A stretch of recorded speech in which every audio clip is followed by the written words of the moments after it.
My name is Megan Beckley. I'm the Executive Director for the Berea Chamber of Commerce, and I am very pleased to welcome y'all here for our State of the Schools luncheon. We're very pleased to have you. Before I bring up our president for the Berea Chamber, I just wanted to make a few quick introductions. So wanted to recognize a few folks that are here joining us today. First is Mayor Castelli from Middleburg Heights. Thank you very much for joining us, Mayor. We appreciate it. We also have Chuck Bachera here, who's the head of economic development for the city of Middleburg Heights. And then I wanted to recognize our executive director at the Middleburg Heights Chamber, Claudia Motu, as well as here. There she is. And then we also have at the back checking you in is our council at large for the city of Berea, Mary Brown, who's also our finance chair for the Berea Chamber. And then two of our school board members are here with us as well, Heather Zerke and Rick Mack. So thank you for joining us. We appreciate it. And I also wanted to recognize our 2020, Dave, but you got a very delayed celebration this year. Our 2020/21 Grindstone Award recipient, Dave Boosty, who's also a longtime school board member, is here. So thank you. All right, and with that, I'm going to bring up Berea Chamber President Dave Herwarden, who's going to kick things off for us today. Thank you.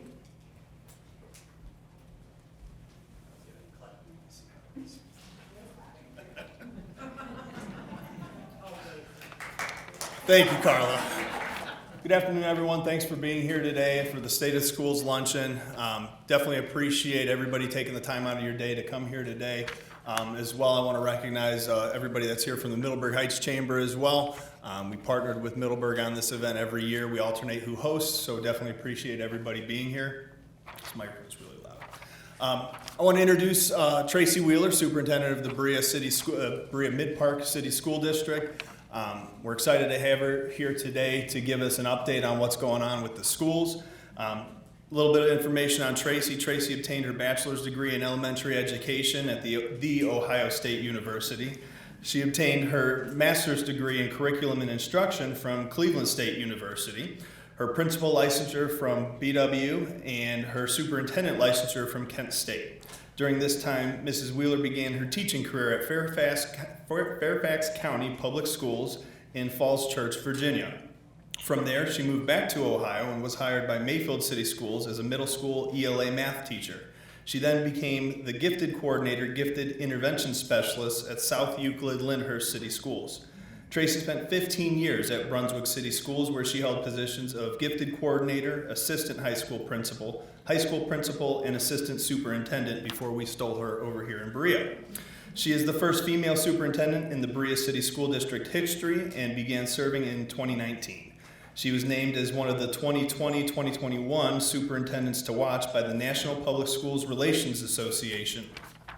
So with that, help me welcome Tracy Wheeler.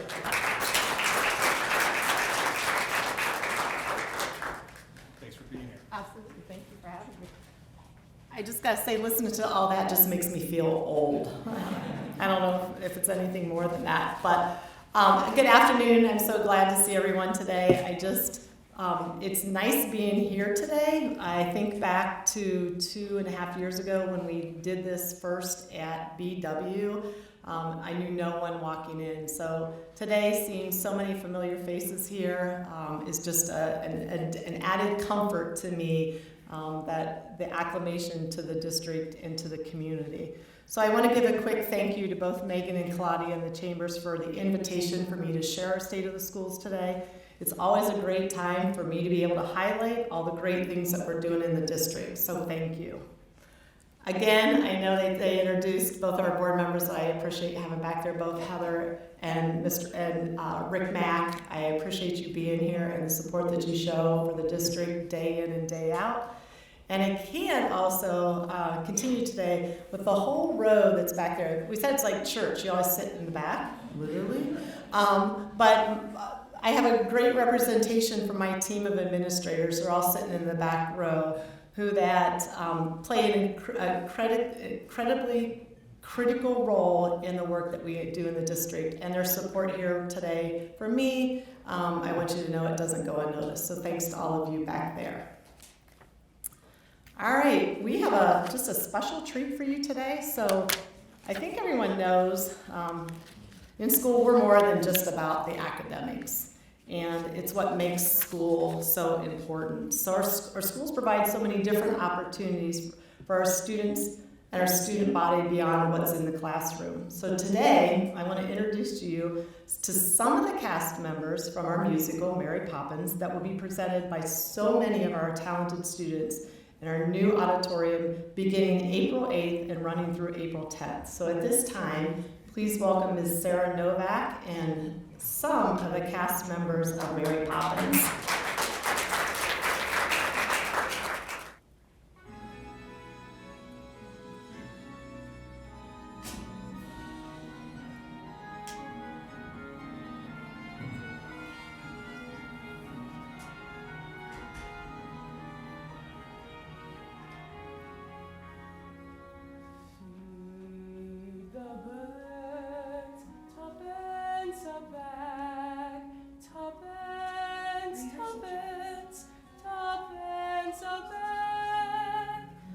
There's that horrible old woman. Don't point. It's not information. She's not horrible in the least. But she's just a bundle of rats. When will you learn to look past what you see? On each day to the steps of St. Paul, the little old bad woman comes. In her own special way to the people she calls. Come, buy my bags full of crumbs. Come feed the little birds. Show them you care, and you'll be glad if you do. Their young ones are hungry, their nests are so bare. All it takes is tuppence from you.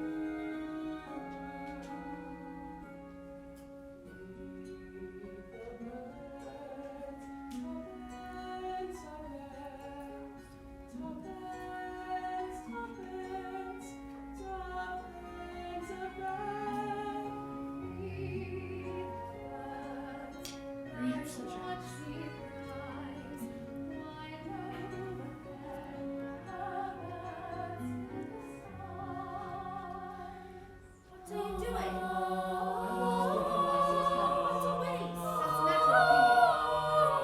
Here, one bag, please. Save your 6 cents.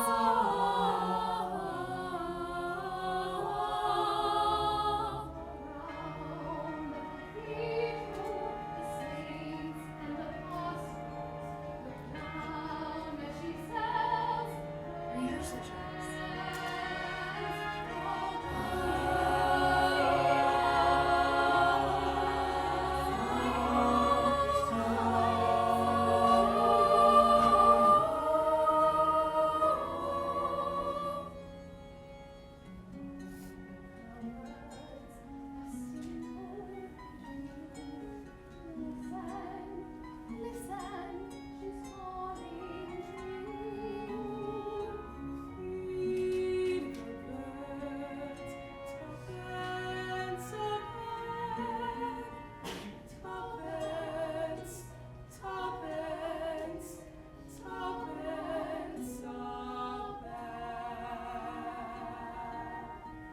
All gone.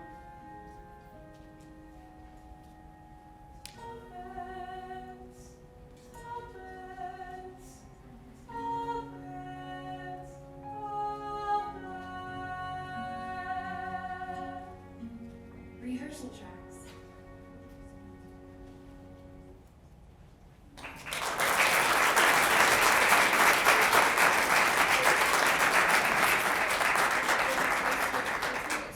Maybe say your role and what grade you're in. So go ahead and make a little line.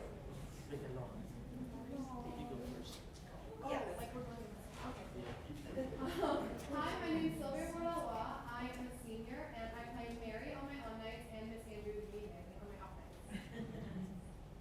I'm Jackson Johncock. I'm a sophomore, and I play for both nights. Hello, I'm Kristen Novak. I'm a freshman and I play Jane the first 2 performances. Hi, I'm Jack Canaris. I'm a freshman and I play Michael Banks on all 4 nights. Hi, I'm Lily Connor. On my off night, I'm the bird woman. On my on night, I'm Winifred Banks, the mom. Hi, I'm Emily Bishop. I'm a senior. I play Robertson I,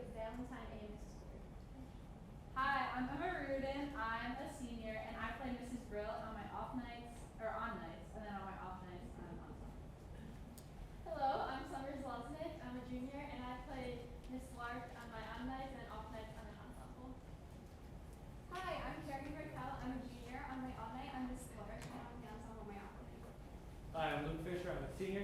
On my off night, I'm an extra. On my on night, I'm an extra.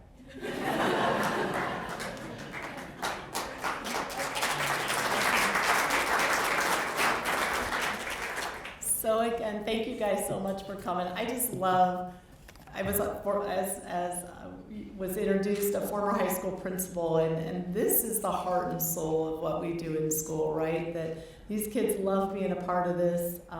It makes school so much more fun to them, and you're so incredibly talented. So thank you guys. I know somebody wants to get out of their English test, but Mr. John Cock, I'm not letting that happen. And if anyone's interested again in tickets, there is a QR code up there, and we have information that's on our social media and on the high school webpage too. So thank you guys. Have a great day.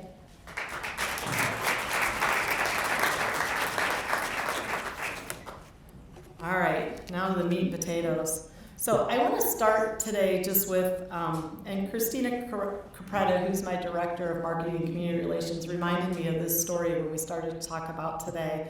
And I want to focus on this little boy in this picture.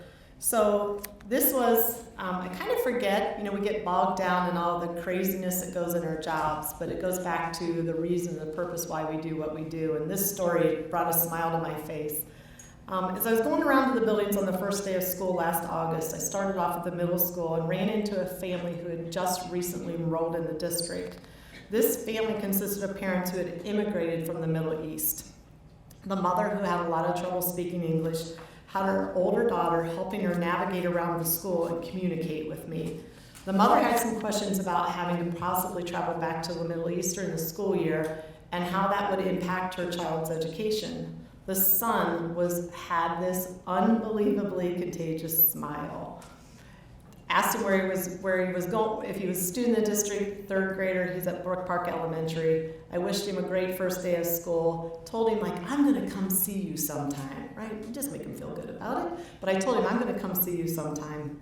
So my encounter with this family on the first day stresses the importance of our schools to ensure that each and every student feels a strong sense of belonging. We welcome every child, regardless of ability, race, religion, wealth, language, country of origin, or needs. Our diversity in this district is our strength. So that day, I made my way over to Brook Park Elementary, and lo and behold, I ran into this little boy. And it was, again, the contagious smile. We both connected right away. He literally thought I came to school to find him that day. It was obviously by accident. But again, it's moments like this that we have the daily reminders that it's our responsibility as public school educators to ensure that all students feel welcome, safe, and loved. So pandemic, and I'm actually today, thankfully, going to spend not a whole lot of time about the pandemic, but the last 2 years since the onset of the pandemic have definitely been years like no other. But I continue to be amazed by the resiliency of our students, our families, and of our staff. We continually try to re-engage our students who have had varying degrees of trauma, academic loss, and many social emotional needs. It's so important for all of us to continue to work together to support our students and one another. This continued support helps ensure that we are able to provide every student with the resources that they need to succeed. The pandemic forced us to quickly adapt to new ways of teaching and learning, and we still continue to do that this day. This past year, we were able to remain in person all year. We started our year with that goal in mind. And it was no easy feat. We definitely had our struggles with quarantines, sick students and staff, changing the rules to quarantines, making sure students were getting what they needed while they were out, changing the rules to quarantines, a short stint that we had to do with a mask mandate, covering classes with high number of staff being out, and much, much more. But I am super proud to say that we did it. That's all I'm going to talk about COVID. Each year we sit down I sit down with my executive team, my central office team, and we take a look at, we go back and most of the work we do is comes right out of what we have identified in our strategic plan. I'm going to talk about our strategic plan a little later too. So we review the current strategic plan, and then we identify the work that needs to be done. So one of the first goals, which we believe is one of the most important goals in our strategic plan, is to establish a teaching and learning framework to ensure an approach to curriculum, instruction, and assessment that enhances learning for all students. I think I shared this information last year in my State of Schools update, but in March of 2020, literally the day that we got the news from the governor that we had to shut down, we had an independent instructional audit done of our district, and they finished it literally on that day. They were in what we call the war room with us that evening as we brought all of our admins in to say, we gotta go home, now what are we gonna do? So that audit for us revealed 22 priority areas that we needed to address in order to help meet the needs of the strategic plan goal. And we continue to work on those improvement areas every day, every year. We get this question a lot, right? And I'm going to touch on some controversial topics today throughout this. But what we hear a lot is we're focusing too much on this. What are you doing to address academics? I got to tell you, it's what we do all day, every day. Our work is about how we're going to improve academics. So here's just a list. This is a small list of the things that we do. So the biggest effect on student learning occurs when teachers become learners of their teaching and when students become their own teachers. That's what the Ohio Improvement Process is supposed to create. This process consists of TBTs, which are teacher-based teams, BLTs, which are building leadership teams, and a DLT, which is our district leadership team. We've spent a lot of time the last 2 years improving on this process. Here's a quote: "If you want to go fast, go alone. If you want to go far, go together." It's an African proverb and it exemplifies what we're trying to accomplish with the OIP and with what we do with professional development. The work that's done through this process drives the professional development that is designed specifically for our staff. Our teachers are continuing to work on refining their Common Course curriculum maps, along with designing high-quality common assessments. And I know that probably sounds really boring to you, but we get geeked out about that stuff. That's the heart and soul of what we do. So one of the concerns that was identified through the instructional audit was our district's lack of a K-4 literacy plan. A lack of a K-4 literacy plan. Early literacy is the foundation of a child's education. Why? Because students are learning to read at these ages. Sounds novel, right? At 3rd grade, students transition from learning to read to reading to learn. If they cannot read well in 3rd grade, the rest of their school years become significantly more challenging.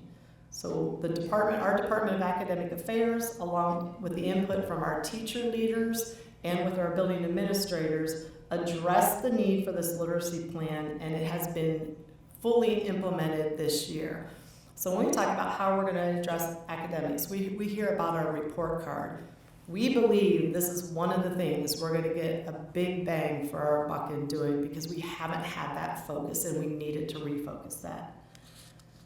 Another thing that sounds pretty just trivial is that we've also created a textbook adoption cycle. We had some textbooks that were outdated. When you do an adoption cycle, that also costs money. That's a very expensive endeavor. But textbooks and learning materials get reviewed every 6 years. This is required to stay up to date with materials, resources, in alignment with the Ohio content standards. The Ohio content standards are what we are required to teach. They're set forth by the Ohio Department of Education. One last little thing I want to talk about on here, and I had slides on this, but I took it out because I don't want to bore you, but if you really want to learn about it, I will be presenting this as part of my State of the Schools presentation to the board on Monday night. But during Governor Wine's February 9th press conference, he asked schools and districts to work with their communities to help students advance and make up for any learning that may have been lost or delayed during the pandemic. And we've heard that a lot, learning loss, where kids lost all this time. We don't believe that. Our kids still learned while they were out during the pandemic. He requested that schools and districts design plans to meet the needs of students that could include, but not be limited to, ending the school year later than scheduled, beginning the new year early, which we did none of those.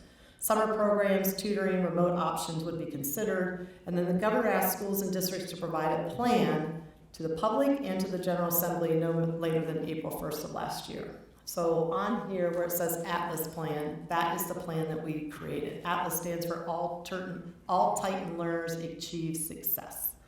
And so we've been working diligently on that. That will be one of the things that part of that too is connected to our ESSER money. So our COVID money, we also had to create a plan of how are we going to spend that money. So we believe that learning gaps have always created in education. It's not just because of the pandemic. But we do believe that due to the pandemic, the gap is wider and the numbers are higher than they have been ever before. So our plan was formulated to help students advance and try to make up for that learning that was either delayed or potentially lost due to the pandemic. We did things last year like we had summer school at the high school. Our two big issues that we needed to address was literacy at the elementary and course credits at the high school, right? When you get a kid who's credit deficient at the high school, we wanted to make sure those kids could graduate. So that was the focus. Everything we did last year was free to students. We provided free transportation. And again, we were able to do all that because of the funding that we got from the federal government and from the state. That's just a snapshot. There are things we're doing all the time. One of the things that I'm not going to touch base on this a whole lot is we get the question that we are not being transparent. And I think that can be nothing further from the truth. When we talk about curriculum transparency, you can go to our website under the Department of Academic Affairs, and all of our board-approved curriculum is right there. There's nothing hidden. It's all right there for everyone to see. Another goal of our current strategic plan, and I say current, and you'll find out why, has to do with communications. So we believe that communications is key in our school district and all school districts. So we work hard to ensure that our families are up to date and our staff is up to date with important information. I think we do a really good job of that. So our goal is to promote an environment of open and transparent communication designed to maintain trust and credibility among district staff members, parents, community members, partners, residents, and future district residents. So one of the things that we are continually doing is working on how do we increase two-way communication. In addition to that, one of the things that we know as a need in our district, it isn't, I think we do, I believe, I'm gonna pat everyone in that back row on the back, we do an incredible job of communicating to the parents in our district. What we work on, and this is every school district, is how do we reach the greater community, right? How do we reach some of you who don't have children, may not have grandchildren in the district, and so how do we communicate to you? So this is just a snapshot of some of the things that we're trying to do in order to do that. For example, our live streaming our board meetings. That became a necessity out of the pandemic. But we believe, I don't think we'll ever go back unless the board members choose to do that. It is a great way, if you want to spend your Monday night or catch up on the weekend, listening to what's going on at the school district. So that has been a great way for us to communicate to our families. On your tables today, again, this was something we had done kind of pre-pandemic, and we believe that this is, again, something that we need to do in our community. So this is we're going to do it 3 or 4 times a year, quarterly mailer out to every resident in the community. It only gives a snapshot, and we say, and we understand, not everybody's on Facebook, not everyone's on Twitter. We use our social media platforms to put a lot of information out, but we also know that not everyone's on those same platforms. So we're going to try to still continue that two-way communication. We put a QR code on there to get feedback from people. What is it that you like? What is it you need to hear more about? So we're trying to increase that all the time. One of the things I want to highlight on here too is in that bottom right corner is my Superintendent Student Advisory Council. So that was a a goal of mine when I walked into the district, and again, unfortunately, pandemic hit, slowed it down, but this is the first year I actually have my first Student Advisory Council. It consists of students. I have about 45 students in grades 7 through 12. I actually meet with them tomorrow. I have 5 times scheduled throughout the year to meet with them. We believe our student voice is important. And we have done so much this year in terms of surveys with our kids, getting the information, because they know better what's going on than we ever will. So we believe that that's an important piece. We have not gone back yet to in-person coffee and conversation. I did that prior to the pandemic.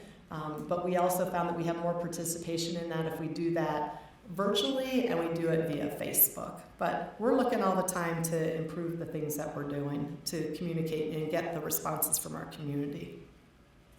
Another one of our strategic plan goals is culture and safety. And that goal is my number one responsibility in the district is to ensure that our students and staff have a safe and supportive learning environment for everyone.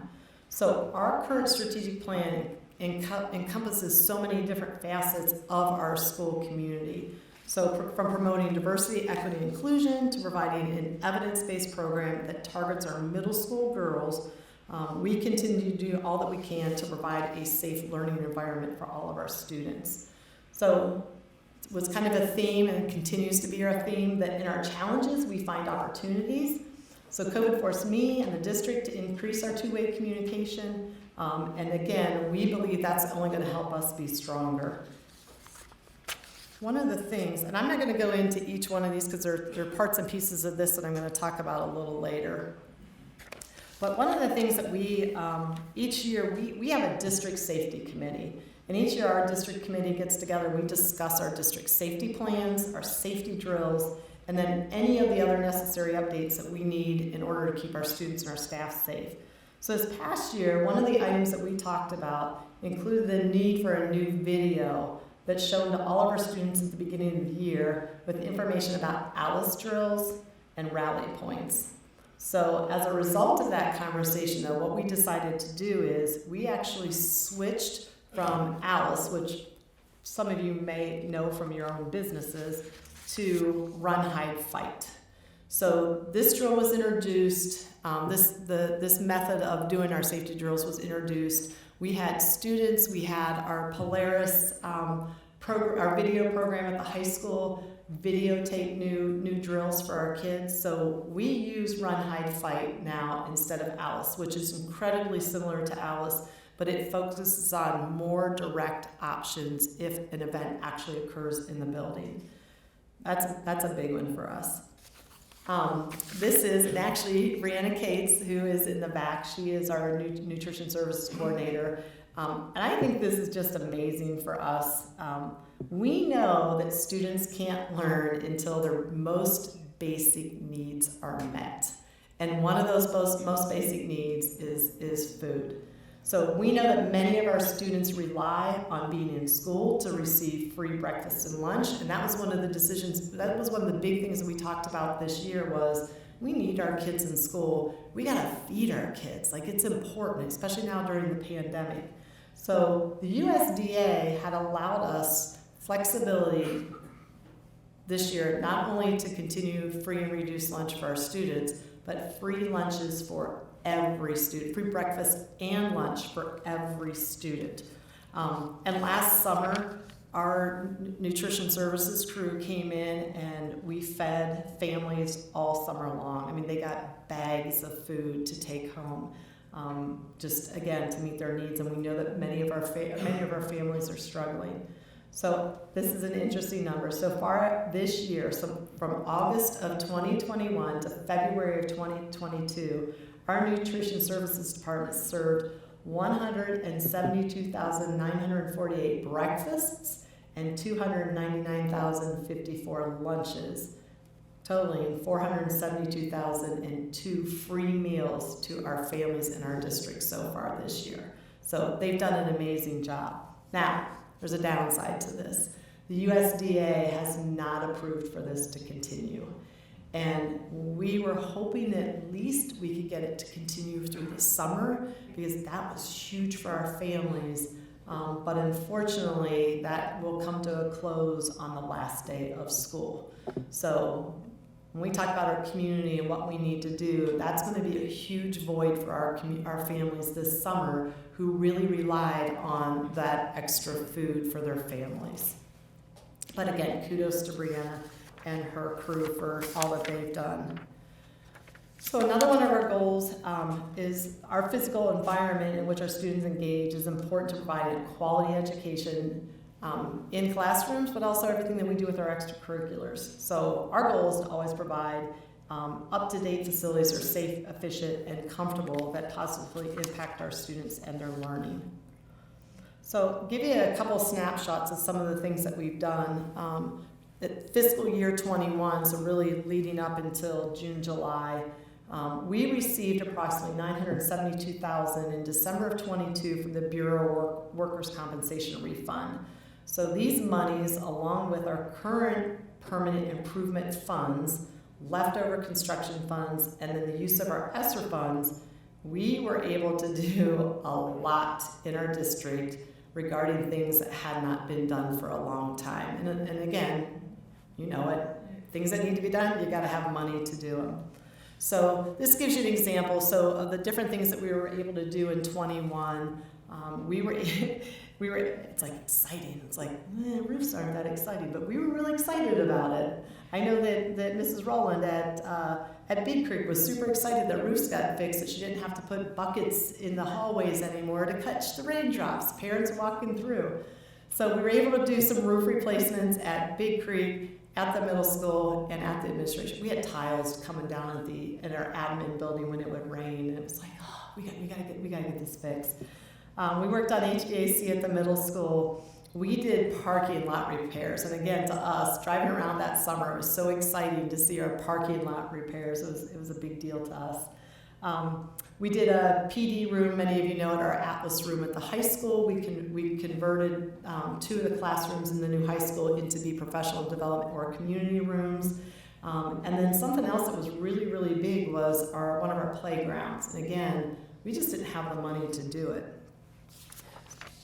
Including in fiscal year 22 then, some of the things that we're doing. One of the things that we saw as a deficit in our district was we've got a lot of old band and orchestra instruments and equipment.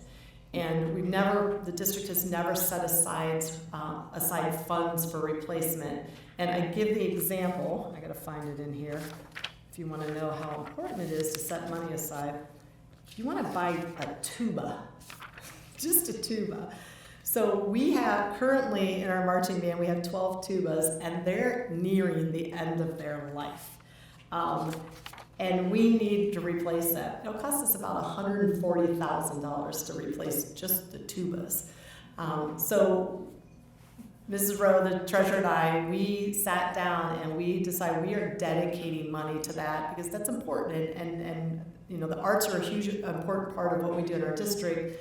And nobody can just, you know, we don't expect our band boosters or orchestra boosters to try to raise that kind of money. That's hard to do. So these are kinds of things that we've been able to do with the addition of our funds. Middle school, our bleachers got to the point where they were out of compliance and we were not going to be able to use them. So that was expense we didn't expect. So we had to tear out bleachers. We put in brand new bleachers. So I think we're pretty fortunate that we've had some funding that we've been able to do that, and we're on our way to a really good plan for the next 5 years to continue with the replacements that we need to do. So every year, Mrs. Rowe, our treasurer, works very closely with our building administrators, just anybody else who's working a budget, to make sure that we are being fiscally responsible for our funds from our taxpayers. So we work very closely with them. I don't always like showing this, but I think it's important to show. So we are fiscally responsible in our daily operations, and we understand that the conditions of our school facilities play a major role in the bottom line of our operations. So as an ongoing strategy, we continuously take a closer look at our overall financial operations.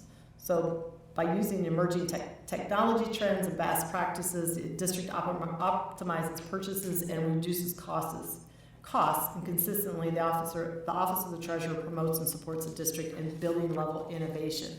I'll tell you the really one great thing about our treasurer, we include her, and I will say this isn't in all districts, she's in every one of our instructional meetings, because we just don't go to her and say, hey Jill, we need money. We need money because this is what's going to benefit kids, and she knows what's going on, that she can help us in understanding, like, Jill, we need $500,000 for textbooks, and she'll say, yeah, I know that because we're out of date on textbooks. So she hand in hand works with us.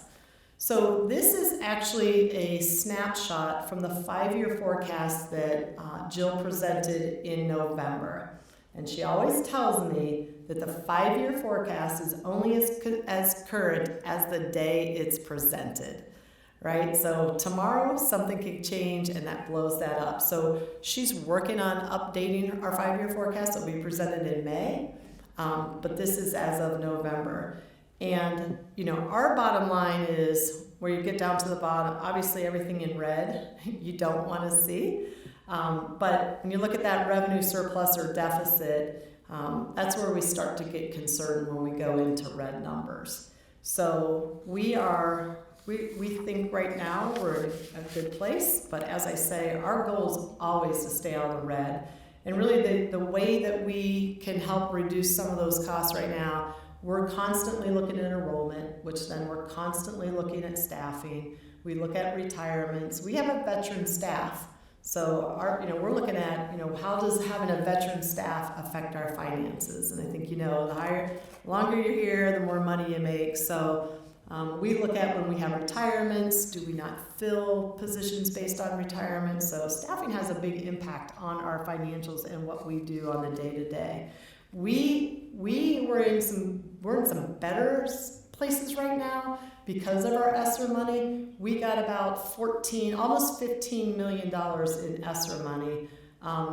But if you look at our Atlas plan, like much of that went to new textbook adoption, professional development, offering summer school for free, transportation, all of the things that we had to do that were COVID related, signs, masks, everything that we had to do. $15 million sounds like a lot of money, but it goes really, really quick. So what I want to talk about, so those were the 4, we have 5 goals in our strategic plan, but as our team, we really are focusing on those 4.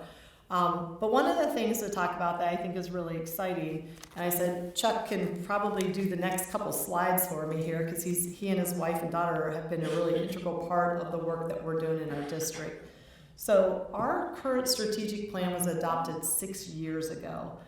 So we decided this past fall it's time to take a look at that strategic plan and incorporate. We've been doing work with our Justice, Equity, Diversity Task Force, and then we've also done some significant work with what we call a Portrait of a Titan, which I'm going to go over here in a second too. So we believe that obviously having our stakeholder input is critical in our process. So our next step is what we're doing right now. We actually just started Monday night, is to do the work of revising our current strategic plan. So with that plan, we are going to incorporate the work that we've done with our Portrait of a Titan, and then we're also going to incorporate the work that we've done with our Justice, Equity, Diversity, and Inclusion Task Force and creating vision statements, how that all becomes an important piece. There's still room. If you're interested to be on the strategic plan, reach out to me and let me know. We still have 3 more meeting dates. So this actually, this is what comes first before and you all are seeing this actually before my board. I don't think all of my board has even seen this. This is just hot off the press. So this last spring, I committed to working with a nonprofit, Battelle for Kids, on creating a portrait of a graduate for BCSD. So what is it? A portrait of a graduate is a collective vision that will articulate our district's aspirations for all of our students. The portrait of a graduate is the first step in framing a new vision for our school district When it's completed, and we are, but we still have work to do, it will be what it's what we will believe will be the North Star to help guide our district's transformation. So in strengthening the input and developing our Portrait of a Graduate, which we named it Portrait of a Titan, it's important to have our community stakeholders engaged in the process. Throughout our community, we have very many diverse perspectives, and it's important that all those perspectives were at the table when we sat down to develop our Portrait of a Graduate. So that team consisted, we started that work in October. We started this work of a Portrait of a Graduate, we started in October of last year. And we had parents, we had administrators, we had staff, we had students, we had community members, all a part of this team. And to go into all of it, I won't, but it really is talking about what are our hopes and aspirations for our students when they leave the Berea City School District. Because we know it's more than about just knowing math. You can know math, but if you don't have all the other skills that we know that students need to have in today's workforce, they're not going to be successful. So these were the questions that this team explored. What are the hopes, dreams, and aspirations that our district stakeholders have for our young people? What are the skills and mindsets that our children need for success in this rapidly changing and complex world? And then what are the implications for the design of the learning experiences and the equitable access to those experiences we provide in the school? So again, through this process, including feedback from the team and our students, we feel that we have captured what we believe to be the most important competencies that do reflect the hopes, dreams, and aspirations for our Titans. And we strongly believe that those competencies that have been identified are all applicable across all content areas and grade levels. We believe that the Portrait of a Titan is a collective vision that articulates our stakeholders' aspirations for all of our students. So there's still work to be done. We met with our strategic planning committee the other night, and the question is, how? How are we going to ensure that we know that our kids are adaptable, that they're communicators, that they're critical thinkers, that they're empathetic, that they're innovative, and that they can be leaders? How?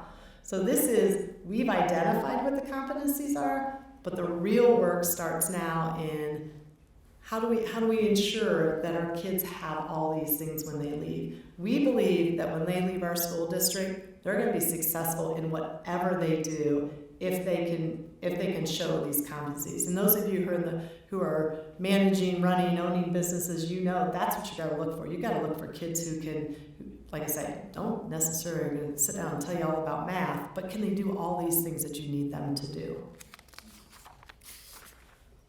All right. So, topics of conversation. I got my platform, so I'm going to use it today, so I'm going to apologize. One of the things that we did, again, to have that two-way communication, we sent out the end of February, 1st of March, a form to our families to say, I'm doing State of Schools, what are the things that you want to hear about? These are the 4 things that were resounding topics that our folks wanted to hear about, so bear with me. So the first I want to talk about is JEDI. And I'm going to tell you there's a lot of misinformation out there about JEDI. There's a lot of false narratives that have been created around JEDI. I'll give you the example. It's falsely stated out there that we're doing JEDI as part of the JEDI Institute of Georgia. I don't even know what that is. And so we continue to say it, but it's continuing to be said. So JEDI, this kind of gives you the overall, but what we do with and we just named it JEDI. Like I said, when I hear that there's a JEDI Institute out of Georgia, we didn't know that when we named it. And all different districts call it all different things, right? Their cultural committee or whatever it is, it's all the same thing. But actually the work that we do with JEDI aligns to our current strategic plan of culture and safety. And this is one of the implementation strategies, is that we include fostering a learning environment that validates and supports the diversity, uniqueness, and individual talents of our students and staff, and to nurture a culturally responsive school environment that supports and encourages our students, staff, parents and community members to contribute their talents and to be recognized for their efforts. So the work of the JEDI Task Force, I don't know how much I'll bore you with this, but I'm going to give you a little. This actually came out of the Resolution for Equity and Excellence that was unanimously passed by our Board of Education in July of 2020. I have to reiterate this because this is nothing new. This is where, again, a narrative that's created that we've started to do this out of, whatever, is not true. This district has had a long-standing commitment to non-discrimination and educating all students to the best of their abilities, regardless of race, gender, ethnicity, social and economic background, etc. The district opposes discrimination, and they hope that everyone in the communities we serve oppose discrimination in any form. So in the 1990s, so over 25 years ago, as an example of our long-standing commitment to non-discrimination in the Berea City School District, they formed a Cultural and Diversity Committee. And that committee has been in effect. So this isn't something new that we've done. We've done this for years. And again, the work that we're done comes out of that resolution and the guiding principles that were created as part of that resolution. I'm not going to read the whole thing to you. But the task force that was created, bottom line, was focused on developing a collective vision for justice, equity, diversity, and inclusion that represents the voices of all stakeholders in our community. The process included data collection, analysis, community building, and will culminate into the development of action plan, which is going to be part of our strategic plan. So I also did not include today so the committee did create 12 vision statements. So it just kind of gives you an idea. And again, if you were interested in seeing those, you can go to the district website. I don't think it's anything anyone would disagree with that's actually good for our students and our staff. So the other hot topic that comes up right now is, do we as a district teach critical race theory? So, critical race theory is not the same as JEDI, because that has come up too. Again, the goal of JEDI is to make sure our students feel valued, welcomed, and loved, and is geared towards preparing all of our students for their future once they leave the district. We have said time and time and time and time again, if anyone thinks that critical race theory is being taught in our district, come tell me. And since this narrative has been created, and I will tell you, it started in March of last year, I have not had a single person, community member, student, parent, come to me with any proof that the district is teaching critical race theory. It does not exist in this district. So while the concept may be explored in some college-level programs, it simply does not exist here. There is no K-12 CRT curriculum in any of Ohio's public schools. The fact, however, has not deterred some parents and out-of-district activists from attending our board meetings, equipped to believe that we are indoctrinating our students by teaching CRT. It does not exist. The thing what we tell people all the time, our teachers are required to teach the Ohio Department of Education content standards, period.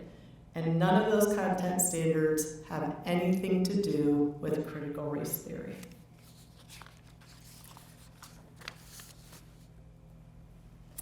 Another hot topic that parents want to talk about is social emotional learning.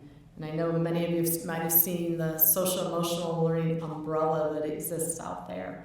So I think it's important to start when we talk about what is social emotional learning.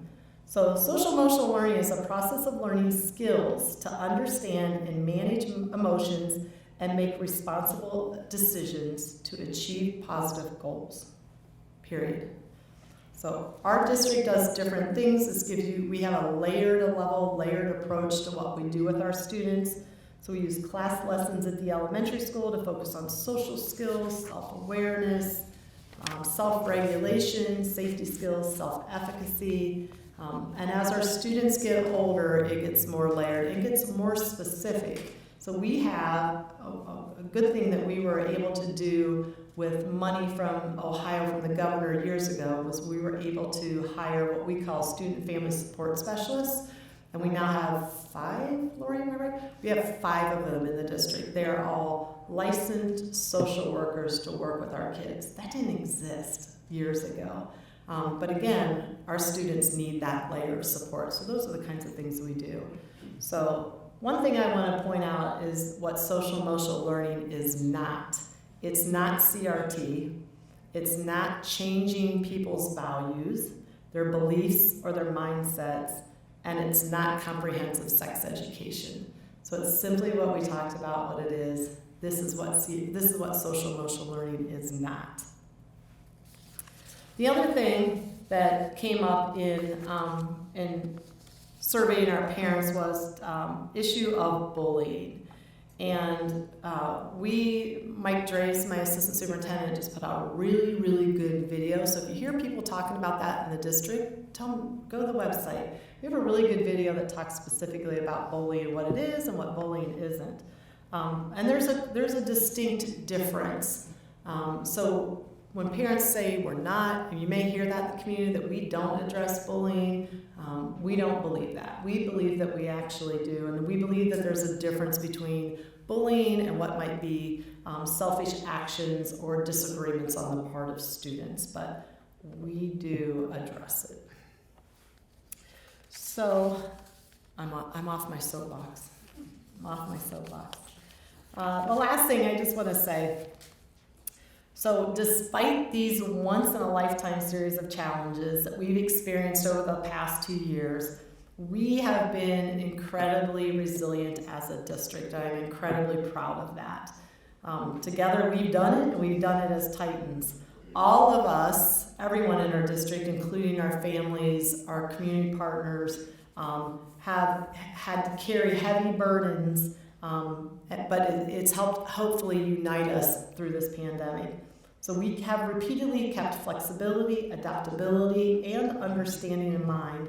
There's not one single employee in our district who does not acknowledge and appreciate the tremendous sacrifice that has been given by everyone, our families included. So many of us are parents, just like many of you, and we understand the stress and the strain that everyone's felt to juggle the responsibility, and we appreciate you for that. So our educators, support staff, and administrators have gone above and beyond to make this school year as successful as possible. There are times where they get emails from me where I'm sure they're just like, I gotta delete this because I know it's gonna be a change to something, but they have also been resilient. So again, I'm very proud of what we've done. I wanna end today just with a quick video, just to make you smile.